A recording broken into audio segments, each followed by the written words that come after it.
All right, we're live.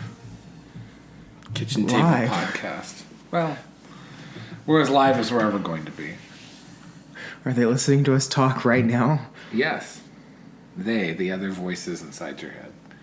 I was reading something on Twitter, and I think it was Dasha that said something like, multiple personality disorder really fell off. Like, you don't hear anything about it anymore. It's kind of gone. Do you think that the trans stuff solved multiple personality disorder? Oh, God. Maybe Sybil was just trans and we didn't know it. This whole time. Well, the whole Sybil thing was fake, right? Like, isn't that what, like, in AP psychology you learned that, like, you watch Sybil and you're like, this is what it is. And then apparently, like, 2 years later in the graduate classes, they're like, and by the way, that was complete bullshit. Like, they just found out this woman was, like, bipolar or something. I don't know. I watched the movie. I mean, granted, that it's a bizarre story. So, yes, I can believe that it was completely fake. But do I think someone has the capability to be that good at shifting between personalities, like, Right. and not make a mistake or lose a thread or something? Like, that's hard to believe. I mean, I guess just slip at some point. Like, that was Patricia. Like, it's like, just fuck up at some point. there are some because God, it's been so long since I've seen the movie, but she went to a therapist, right? Like, in the movie. So the therapist was keeping notes and, like, Right. journals of what was going on and whom she was speaking to. Do you think the therapist had multiple personalities? That was the real problem. Oh, God. It's like a Munchausen by proxy thing. It's like the moms are like, "Oh, my kid is so sick," everything like that, and they're sitting there like pumping the kid with like heavy metals and stuff like that to like fuck him up. Where did this come from? I don't know. You didn't have a list of topics, so I had to pull one right out of my ass.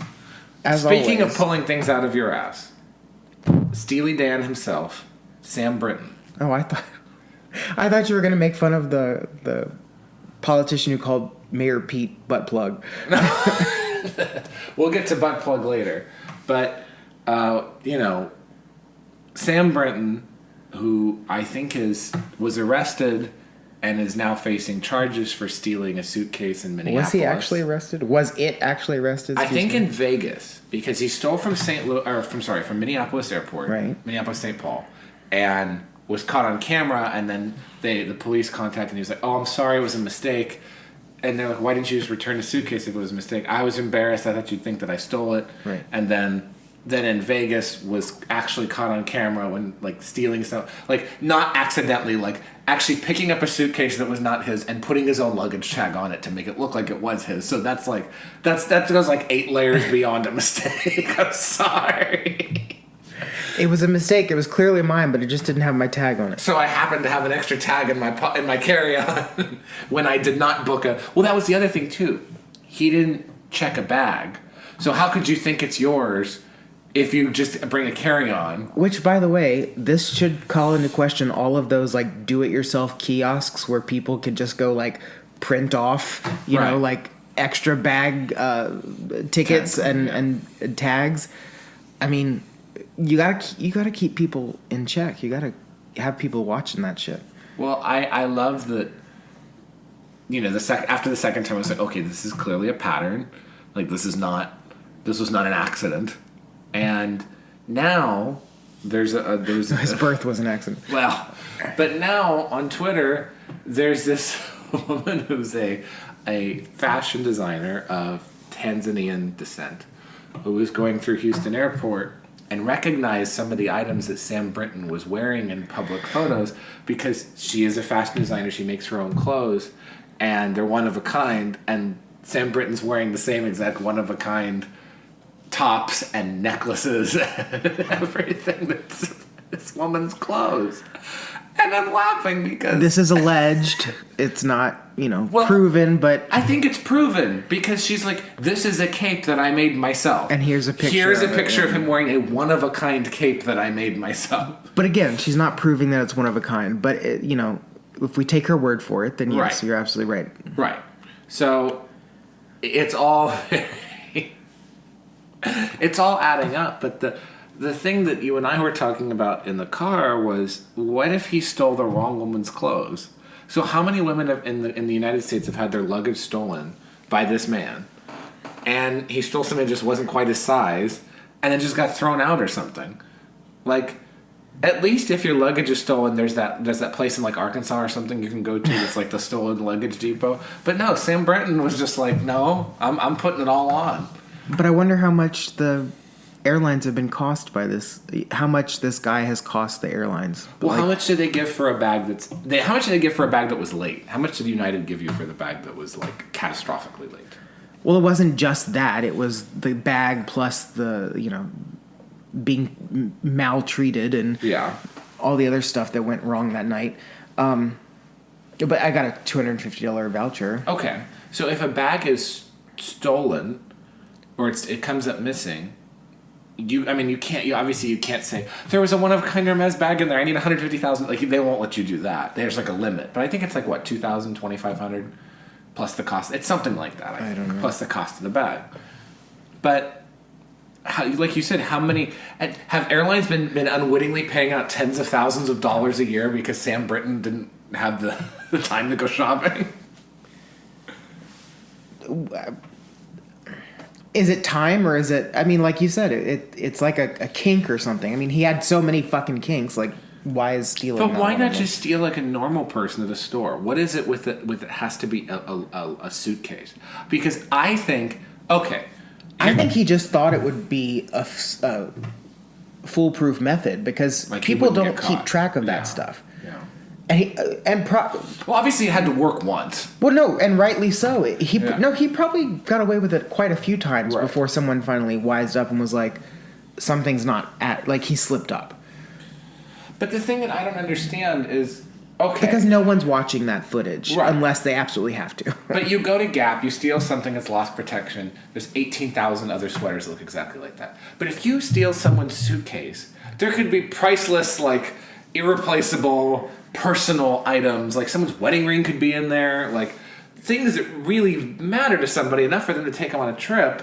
Just the inconvenience aside. Like, that's the part where I think that, like, you've gone so many levels beyond just petty shoplifting. Like, this isn't Winona Ryder. This is, like, death penalties. Like, Winona Ryder, you take a few pills, you go to Saks. Who among us has not? But Sam Brinton... Or Whole Foods. Who among us hasn't? But Sam Brinton, on the other hand, Mitch stole a sandwich from Whole Foods. Oh, come on. And he feels bad about it. No. You're not going to pull this shit on me. But the other part for me that I don't understand is, again, this person was not a secretary at the DMV. Like, it was not just like some low-level bureaucratic employee. This person was hired as a top-level MIT-educated nuclear engineer. Someone in that capacity has to go through insane levels of background checks. Like, if you got pulled over once for weed, you're unqualified. If your great-grandfather was a communist, you're disqualified. But you can be just like a repeat offender at the most surveilled part of our modern society, an airport, and they're like, I think I don't know if he's been fired. I think he's just been suspended without pay now. But it's still insane that you can get under the radar so easy. I don't know, though. You're giving the government and those background checks a lot of credit. I mean, I really don't think that they... How many times have we seen, this person theoretically went through a background check, but then we're given, these Zuluk people who had the kids, who adopted the kids. They had records. They had priors. That's the part for me that was sick. Like, this guy was accused of being inappropriate with a minor and was all on record, and now they're like, oh yeah, sure, let him adopt a kid. But that's the point. I don't want to. I want to believe that they didn't just overlook it. I really want to. Right. It's possible that they did. I really want to believe that they just didn't do their due diligence, and that this idea of quote-unquote background checks or all this stuff is a complete fucking joke. So you would rather that they accidentally missed it than they saw it and was like, no, he's still fine. I mean, that's the better outcome. I'll give him the benefit of the doubt. But back to this, again, you're expecting that the government or anyone who's doing a background check to have really gone through the due diligence. But and aren't the those level? steps. I thought, maybe I'm wrong, and I probably don't know enough. No about one government gives a service. fuck. I mean, it's true, but I thought that if you go into a position like that, it's more than just the standard. Have you ever been arrested before? Like, I think that that's like they have to like visit with your family and things like that, and like you would think that there's many levels deep, but they let Mayor Pete be Secretary of Transportation. They made He's the clueless. joke on the movie Clue, like what, 20? No, gosh, 30. it's been 30, 35 years Yeah. ago. Almost as old as we are. Anyway, but no, they made that joke on the movie Clue. Professor Plum worked for the UN, and someone said towards the end of the movie,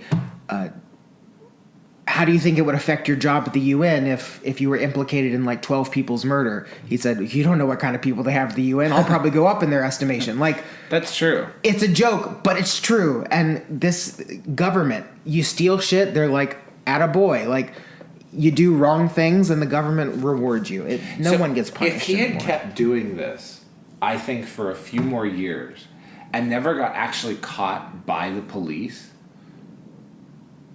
He was probably at the fucking water cooler saying, oh, look what I just stole. And everyone's like, oh, good, you look so great. He stole And some then he poor finally- African lady's caftan. Like, And then he finally gets caught and they're like, oh, I didn't know. I had he no looks idea. like he shoplifted from a Chico's. Like, it's just bangly necklaces and caftans and everything like that. Like, he dresses like a postmenopausal woman.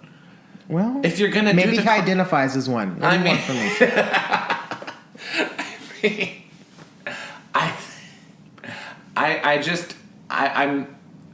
I think that people are angry about it because it speaks to the fact that everything about this administration, as much as they said about the past administration, everything about this administration is fundamentally unserious. They've got Rachel Levine, who personally murdered hundreds of old people, like by her own two, bearish hands. She's the wig. fallen under the radar. Yes, because the person that she went to the big galas with and everything like that was Sam Brinton. And now Sam Brinton can't steal an outfit to save his life. So now she's dateless. She's dating. I think that Sam Brinton should be invited to the White House and they should force Biden to meet Sam Brinton. Look, see here, pal. No, Can't just go around stealing ladies' clothing. Sam Britton's new job should be changing his diaper or something. Oh, God. Steal that. Turd burglar. No, he'd probably try to wear them.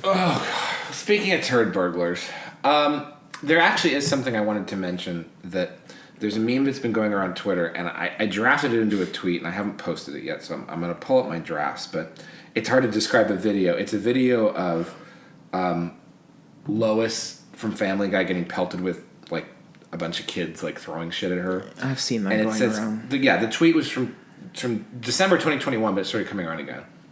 And the tweet is, what opinion about the gay community gets you this reaction? So it gets like the tomatoes thrown at you. And every response I've seen has been like, the open relationship thing, it doesn't work. The gays need an excuse to hang out other than drugs or alcohol.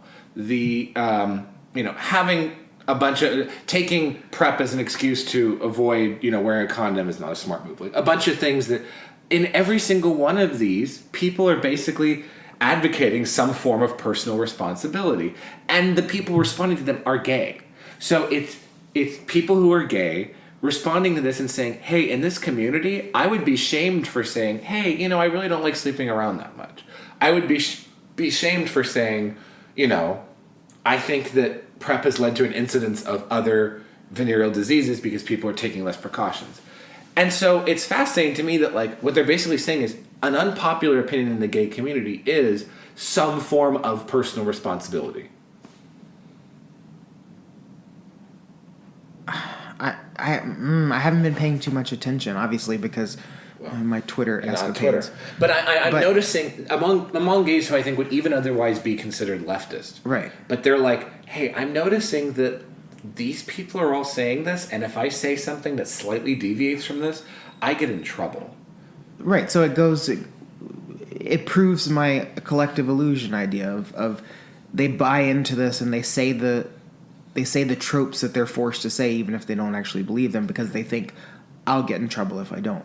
Right, because it used to be that you would be considered in the gay community like, oh, that person's just not fun. And so people get ostracized on that basis. But now it's not only are you not fun, you are damaging, you're homophobic, you're hateful, you're evil, you're the reason that Matthew Shepard got murdered. I'm not a fun gay for not putting my life on the line, like, right, my well-being in jeopardy. Yeah, like, for not going on a fisting cruise. Okay, well, like, I just think it's fascinating to me because if you looked at the gay community and all other economic factors, like, some dumb shit at the Cato Institute would, you're like, look, they earn more money, they pay more in taxes, they have disposable income to spend on buying nice things and cars and homes and fixing them up. And usually when they're in a community, the community on a whole, the value improves, the community's cleaner, there's better restaurants, things like that. Like, they would look at them as an economic unit and say the gays are a net positive for society. But when you look at them at a moral unit, why are you smiling and shaking your head? Because you've said a few euphemistic words in there that I wanted to jump in with a joke, but I didn't want to ruin your point. Sorry. Euphemistic. You said whole, you said positive, like... I think that as the ombudsman of this show, you just need to have a yellow pad in front of you, and you can just write down every single one of those. Who says I don't? Break. Well, at the halftime break, you can say them. Oh, okay. And you can just get them all out of your system.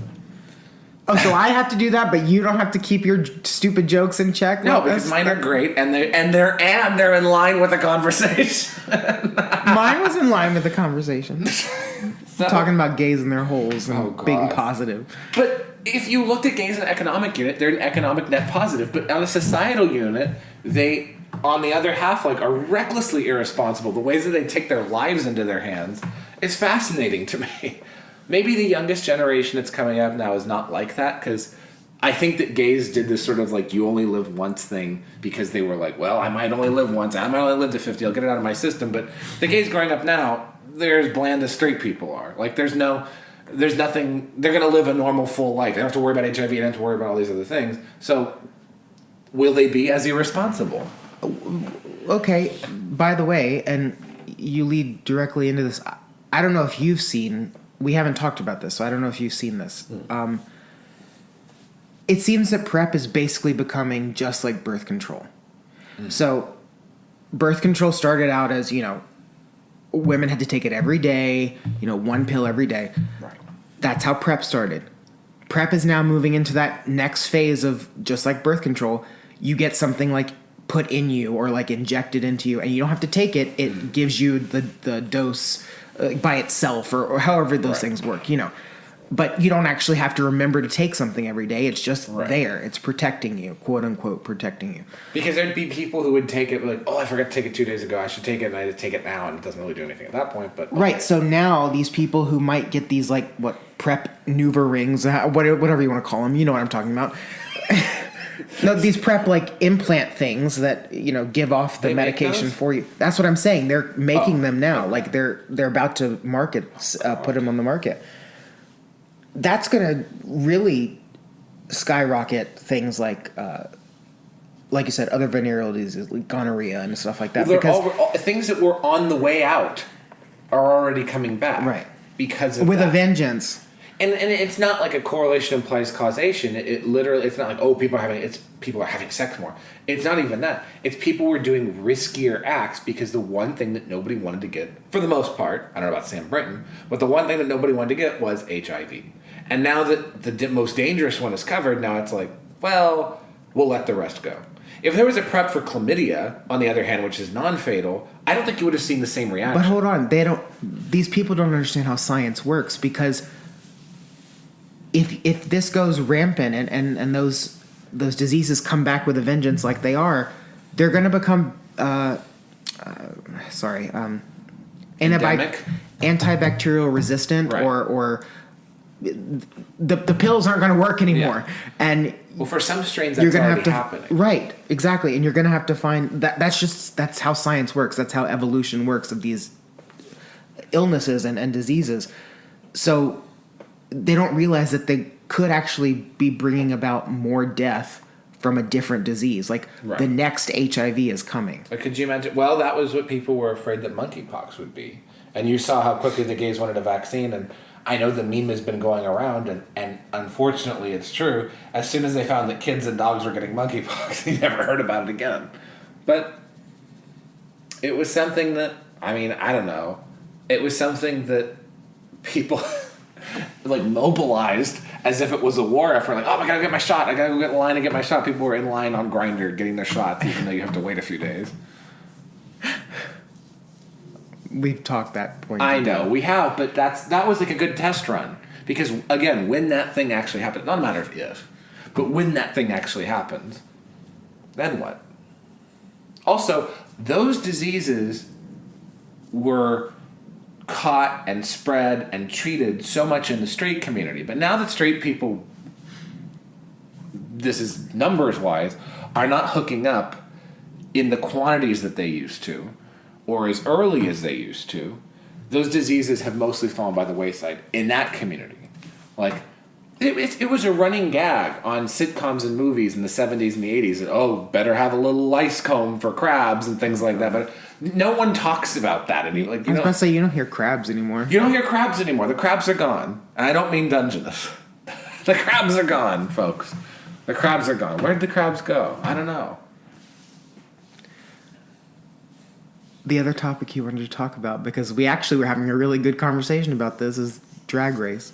Oh, yeah. Go ahead and start out with some more. Because neither of us watched that horrible program. I watched it previously, like when it was actually entertaining. But you brought up a very good point, and no, he's not peeing in the background, he's getting water. That's what you think.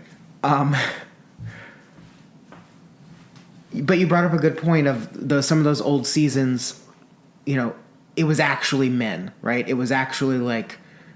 Drag. It was actually drag. Oh, I saw the clip of the season that Detox was on, where she goes, making fun of the one that's writing all the notes down. But you look, they're all over the age of 40 in there, I think, pretty much. Like, Jasmine Masters was the oldest, but they were all older. Oh, not old. Older than now. They're not like 18 doing drag. So they're men who had been performing for years as women. They have no eyebrows left. And this is their profession, but their day-to-day routine does not involve being in drag. Like, their day-to-day routine is not waking up, putting on makeup, and going about their day. Their day-to-day routine is they're a man, but maybe on Tuesday nights, they have a performance at Mickey's, and off they go. So, there's that. But as you pointed out, now, on the more recent seasons and things like that, you have men who have actually are either in the process of transitioning or who have actually transitioned as contestants. Like 90% of the contestants now are like trans or non-binary, and I'm just like, well, is that by definition drag anymore? Because I'm not going to look it up on Google, because Google changes definitions daily. But if you were to look up like in a real book, like a dictionary book, the definition of like drag or drag queen, it would probably say a male dressing up as a female and performing. So if you are no longer considered a male, if you're trans or non-binary or whatever the fuck you want to call yourself, and you're dressing up as you would on a daily basis, and you're already going through transition and getting hormones and all this, it's no longer drag. You're just living your life and then lip syncing to some really shitty song. Right. It's not drag. You're just getting dressed for the day. Like, that doesn't count. And walking on a fucking stage, like, and you know, Michelle Visage just like, you know, yay. You rolled out of bed today, yay! You get a trophy. Like, what is? It's not a competition anymore. Well, I'm going to steer the conversation straight into a wall. It's just what else is new? Well, it's just like Congress. It's not. My God. It's true, because you've had Nancy Pelosi and AOC appear on Drag Race, and Congress is the same thing. You don't have to sacrifice anything to be in Congress. There's that one young kid who's there now who's like, no, I can't afford an apartment in D.C. My credit's too bad. It's like he doesn't even want to get a roommate. I don't know what the deal is, but you don't have to sacrifice a single thing being in Congress other than oh, I could be a millionaire, but I will be in a few years when I decide to step down from this job and get a lobbyist gig. Congress used to have to be like public service. There's no public service left in doing that. You show up when you want to, you vote if you feel like it, you talk to constituents at your leisure, and all those things can be done by proxy. You lie to constituents at your leisure. Well, Dianne Feinstein has been a member of Congress since the early 90s, and I think aware that she's been a member of Congress. Thought you were going to say since Reconstruction. Well, she voted against it. That was the controversy. But she, if you look back at her speeches from the 90s, she was one of the greatest champions of dealing with illegal immigration. Like, this is harming my state. My state is California. We can't have illegal immigrants pouring into the state, getting driver's licenses, collecting public funds. They will cripple our housing system. Like, if you played her statements on illegal immigration now, they would make Trump talking about building the wall sound like kindergarten. Like, Trump would sound like a soft moderate compared to how she used to sound. And to a smaller extent, Barbara Boxer, who served with her, but Feinstein was a big, because at the time, up until the mid-90s, illegal immigrants were thought of as taking jobs from African descendants of slaves, African Americans, Right. taking away jobs from union workers, which was the biggest constituency of the Democrats since the New Deal. So Right. how dare you? And taking away jobs from lower-paid white Americans, and also taking away jobs from naturalized citizens. So all the constituents that the Democrats used to be able to count, illegal immigrants were the biggest threat to them in social services, in jobs, in housing, in every possible way. Oh, it's starting to rain again. Now that she does not know where she is, and now that Democrats have moved so far to the left on the issue, it's fascinating to see that somebody can still hold a seat who was not even aware that they were retiring. Like Dianne Feinstein, I don't know if you saw the clip, went to a reporter, was like, what about the statement that your office released that you said that you're stepping down to someone else? And she was like, what statement? I didn't authorize any statement. That's where we're at now. She probably did. She just didn't remember. But that's where we're at. We have who their staff, so a bunch of theater glee kids, are running the Senate office of the most populous state in the country. I feel really bad. Wait, who's the other senator? I'm sorry. It's whoever replaced Harris. I think it's Alex Padilla. It was an appointment. We didn't vote on anybody. Okay. Yeah.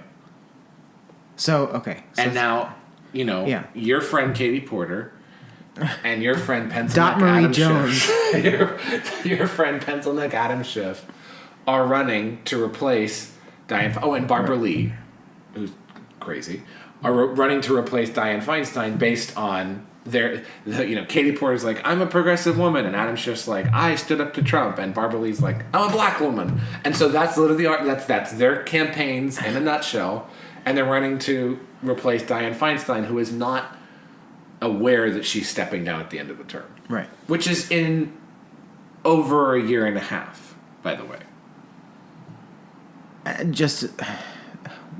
We derailed once, and I'm going to derail us just slightly again. But I was explaining that Drag Race is not real anymore. Serving in Congress is not real anymore. The only person who is serving on a daily basis in Congress is George Santos. And I mean, Marjorie Taylor Greene wore that first thing, which was nice, but George Santos is serving with those blue Judge Judy plaintiff suits and just being a messy bitch every single day. I was going to say something about my favorite congressperson, but I'll save that. I don't want to. Ilhan? Oh yeah. I don't want to taint anyone's image. Taint.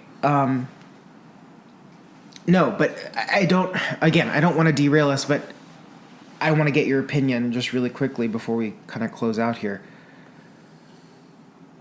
Adam Schiff is using to his advantage in this campaign the fact that he was removed from all those committees, right? So the Republicans, they took power and they said, okay, we're removing Adam Schiff from all the committees because you openly lied, on media, over and over again, saying that you had proof that you never, Yeah. You lied several So the times. left is somebody lied to her several times, but the No, left he is upset lied at him. several times about huge things, and whether it was the Hunter Biden stuff or the Russia Gate or any of Right. that crap, he lied several times about major things, and as a result, has been removed from his national security, position. positions and any committees he was on, and he's using that to be like, "Oh, poor pitiful me, they're coming for me, make Right, me a he's senator." fundraising basing off. Make me a senator. Yes. So, do you think that's going to hurt him or help him? Or, I mean, in this He state, has received the coveted Nancy Pelosi endorsement. But here's my thing. The left is he sleeping with Paul too?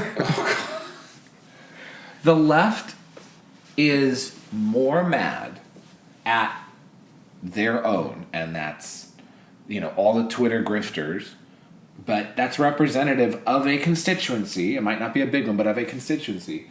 They are mad that Trump is not in jail, that he hasn't done, that he's been affected in zero way by all these investigations, because they were told for years, not only is an indictment all the way around the corner, or not only is that indictment right around the corner, but all the way at the end of the line is everybody going to jail. Trump, his sons, Rudy Giuliani, the guy who pushes the elevator buttons in the White House. Every single person is going to jail, and that's what they've been taught for the past, what is it now? Since 2016, 6 years. Well, since the campaign, 7 years now. They've been lied to and told that. So the fact that no one's getting results in that territory is making them think conspiratorially, oh no, everybody's in on it, or they're thinking like these people are not effective. So if he thinks that he has some base of support, he doesn't. If Adam Schiff, Sorry. Jesus Christ, you dropped your own phone. If Adam Schiff had managed to run last time Dianne Feinstein got elected, because her term is till 2024, so when would that be? 6 years would be 2018. If Adam Schiff had run in 2018, fresh off the heels of okay, we're going to investigate Trump, we're going to try to impeach him, everything like that, I think he would have had a chance. But getting zero results in that period of time, what's the sales point on that? And by the way, what's Katie Porter's sales point? All that she's done... She barely won. If it was 2020 and she was doing the whiteboard thing and she ran, I think that would be fine. But everyone's forgotten about that. And Barbara Lee, again, makes Maxine Waters look sane by comparison. That she has no constituency. So none of these people, I think, are able... They're all going to cannibalize from each other. There's no candidate, and given the fact that the state of California could probably support, if Bob Iger wanted to run for Senate or something like that, he'd probably win. If Oprah ran for Senate, she would win. I'm surprised that they're not trying to field a better candidate for what should be a safe seat for the rest of their lives. I don't know. You should run. You should run as a Democrat. Oh yeah. No, I think Katie Porter's probably running because she saw the writing on the wall that she barely won. She would never. Yeah, she's not going to win another election here. Right. So she knows that Especially in 2024. she has to find some other way to keep her bread buttered. I'm gonna laugh so hard if she ends up getting a job at a bank. Like this person, she's like, she took it to banks, and then she gets a job on the board of J.P. Morgan Chase. I'm sorry, I completely forgot because this is one last thing that I really wanted to talk about, and again, it's political and not cultural. So there we go. So, Mike Pence. Are you running for Senate? No, Mike Pence is challenging a special counsel subpoena from his subpoenas for his quote unquote involvement in January 6th or whatever. He is challenging. So he's challenging that subpoena under very interesting. What's the word I'm looking for?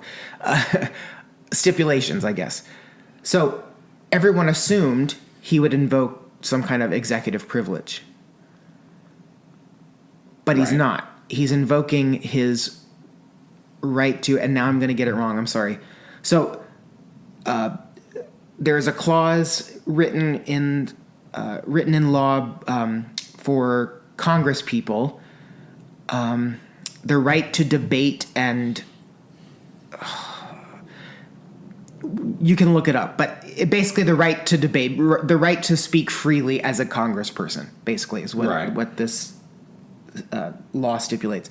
So he's invoking that, and so it's now come to the question of, well, how do we translate this?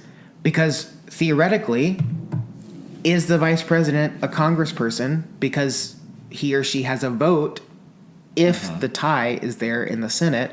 So could be counted as a congressperson, but technically is part of the executive branch. Where's the separation of powers? Where's the line drawn? This is the first time it's ever been questioned in a court of law. And so now we're being forced to go, okay, well, what does the Constitution actually say about this person's But the job? president of the Senate is not a member of the Senate. I don't think that they're considered that. But there are certain... Sarah Isker talked about it. So I This know. is more that David French bullshit. But there are certain verbiage in the Constitution that would suggest that they do have some type of role in Congress, even though they're not officially a congressperson. No. I don't. It's going to be up for the courts to decide, but it's interesting. So the court might say he's a member of Congress and he has to testify because of that? No, he doesn't have to testify because Because of he's that. a member of he's going to use that excuse? His lawyers challenged the subpoena, saying we cannot come before the court and talk about this because of our right to, again, I'm losing the words, the freedom of debate and something. There was two words in there. Oh, but then, okay, hold on a second. Freedom of debate, but then that happened during the course of a congressional hearing because it was the certification of electoral votes. And if they're doing that, then he is acting within his capacity as the president of the Senate, and anything that he said during that period of time, I guess, can't be used against him. Okay, So I it's at least understand that because I was like, how does that even make sense? Right, so it's called the speech or debate clause in the Constitution, and it says they shall in all talking about Congress people, they shall in all cases except treason, felony, and breach of the peace be privileged from arrest during their attendance at the session of their respective houses and in going to and returning from the same. And for any speech or debate in either house, they shall not be questioned in any other place. Okay, so because it was part of, I guess you would consider a congressional proceeding. Yes, and he was ruling over it. So, in that job, being in, a ministerial role as president of the Senate, is anything that you say in that room protected under the speech and debate clause? I still personally am uncomfortable with the fact that the president of the Senate, from whichever party, is the person who certifies the electors on a ticket that they ran on. I think that that's an unforced error, and I think that should go to somebody else. But it really, I think that should be the chief justice's requirement. I think it should be anybody pick somebody, but that doesn't seem appropriate. I honestly don't think the president of the Senate, should be the vice president at all. Like that should. We should cleave that role out. If we believe in it, should be similar to Speaker of the House. It should be another, a member of the Senate who is voted on from within, because if we really have separation of powers, an executive should not be in a leadership role of one of the congressional houses. Because they were worried that something Rome-like would happen and the Senate would gain too much power, so there had to be a final executive check on the Senate. I understand that. I just think that over that particular vote, because here's the thing. Let's say that everything on January 6th happened the way that it very likely could have. Mike Pence declines to certify electors from states where the vote question is in count and sends it back to state legislatures to decide. The Senate erupts. Nancy Pelosi's running to the cameras, and Steny Hoyer and Chuck Schumer, and they're like, how dare he, and everything like this. But he's like, look, I can't oversee this proceeding because of that.